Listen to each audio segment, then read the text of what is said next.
Inductive effect. So electronic డిస్ప్లేస్మెంట్లో 2 types ఉన్నాయి, permanent effect, temporary effect.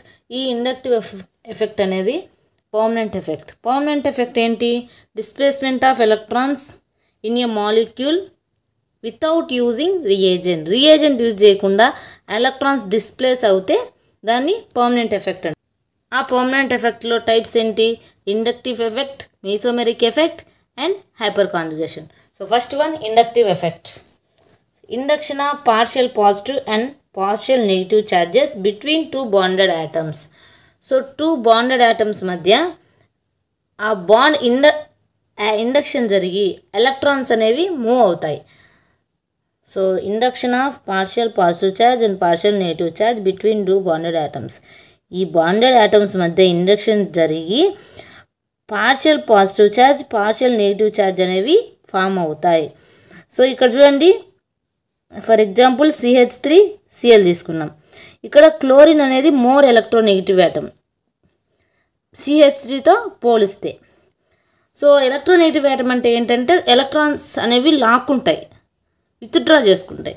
So కాబట్టి ఈ CH3 నుంచి ఎలక్ట్రాన్స్ అనేవి విత్డ్రా చేసుకోవడం వల్ల క్లోరిన్కి negative charge, partial negative charge form అవుతుంది. ఇక్కడ నుంచి ఎలక్ట్రాన్స్ మూవ్ అయినాయి కాబట్టి partial positive charge.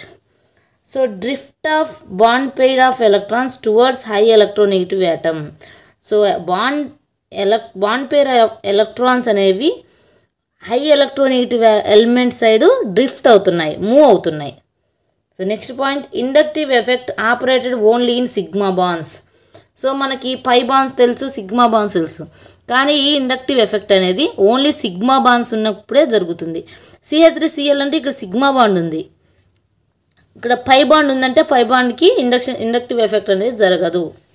So it is generated between bonded atoms having high electronegative difference. So ఈ ఇండక్టివ్ ఎఫెక్ట్ ఎప్పుడు జరుగుతుంది? సో 2 బాండెడ్ ఆటమ్స్ ఉన్నప్పుడు వాటికి ఎలక్ట్రోనెగటివిటీ డిఫరెన్స్ అనేది ఎక్కువ ఉండాలి. ఇప్పుడు చూడండి, క్లోరిన్ హై ఎలక్ట్రోనెగటివ్, ఇది high electro positive, methyl group high electro positive. ఈ రెండింటి మధ్య ఎలక్ట్రోనెగటివిటీ డిఫరెన్స్ అనేది చాలా ఉంది. సో ఇది ఎలక్ట్రోనెగటివ్, ఇది ఎలక్ట్రో పాజిటివ్, ఇది ఎలక్ట్రోనెగటివ్ కూడా ఉంటుంది కానీ లెస్ ఎలక్ట్రోనెగటివ్, ఇది హై ఎలక్ట్రోనెగటివ్. వీటి వల్ల డిఫరెన్స్ ఎక్కువ ఉంది కాబట్టి ఇక్కడ ఇండక్టివ్ ఎఫెక్ట్ జరిగింది. Next, it represented by arrow midway between 2 bonded atoms. 2 bonded atoms మధ్య ఇలా బాండ్కు ఆ బాండ్ మధ్యలో యారో ఉంటుంది. So it is represented by arrow. And inductive effect negligible from 4th carbon.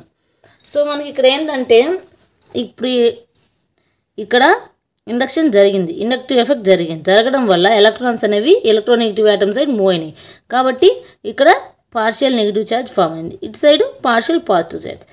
ఇదే కంటిన్యూషన్గా కార్బన్స్ జరుగుతూ పోతుంటే, ఇట్లాంటి ఇది ఇలా జరుగుతూ పోతుంటే ఇక్కడ ఇండక్టివ్ ఎఫెక్ట్ అనేది డిక్రీజ్ అవుతూ ఉంటుంది, ఇక్కడ ఎక్కువ ఉంటుంది. ఇలా కార్బన్స్ అనేవి పెరుగుతూ ఉన్నాయంటే ఇక్కడ ఇండక్టివ్ ఎఫెక్ట్ అనేది తగ్గుతూ ఉంటుంది.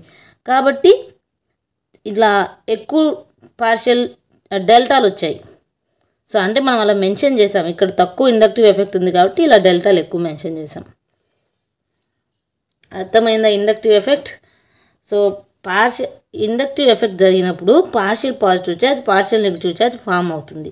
ఎప్పుడు 2 బాండెడ్ ఆటమ్స్ మధ్య ఎక్కువ హై ఎలక్ట్రోనెగటివ్ డిఫరెన్స్ ఉన్న 2 బాండెడ్ ఆటమ్స్ మధ్య ఇండక్టివ్ ఎఫెక్ట్ జరుగుతుంది. అలా జరిగినప్పుడు ఎలక్ట్రోనెగటివ్ ఆటమ్ సైడు ఎలక్ట్రాన్స్ అనేవి మూవ్ అవుతాయి.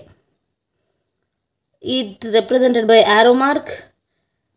And drift of electrons towards high electronegative atom. Electrons అనేవి high electronegative atom side move అవుతాయి అంతే. So number of deltas increases అంటే number of partial positive charge increases, inductive effect decreases.